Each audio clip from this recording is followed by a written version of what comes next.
All right, welcome to probably about a 5-part video series on chi-square analysis tests, sort of a basic intro to these tests.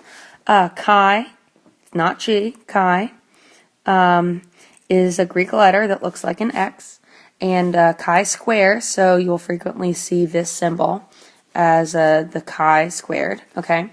Chi-square analysis test is a goodness of fit test. It is going to test how well the data that we see in maybe an experiment fits with what we predicted. For example, I might do a cross of two heterozygotes, right? And based on that cross and a Punnett square, I would predict, well, 75% of the individuals will be red and 25% will be white. Well, what's the likelihood of that actually happening? Say out of 100 individuals, what's the likelihood of there being exactly 75 red and exactly 75 white? I mean, I could very easily get 76 red and 24 white. Is that basically the same as is 75 and 25? Well, to me it is.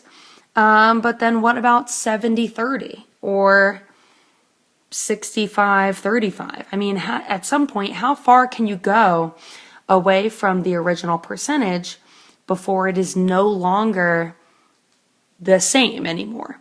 And that is what chi-square tells us. It's going to tell us, well, maybe in our expected values were 75 and 25, and our observed values were 70-20. Are they the same? That's what it's going to tell us. We're going to actually use that exact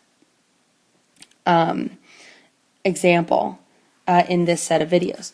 So our expected values. When thinking about a cross, we merely do a Punnett square to find our expected value. So if we cross two heterozygotes, and you see the Punnett square here, I expect 75% of them to be red and 25%, or sorry, 25% of them to be white.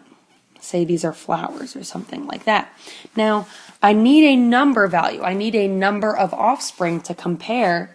However, I can't do that right now because I don't know what I get in my experiment, and my expected value and my observed value have to total to the same number of offspring. So I'm going to see what I get in my observed value.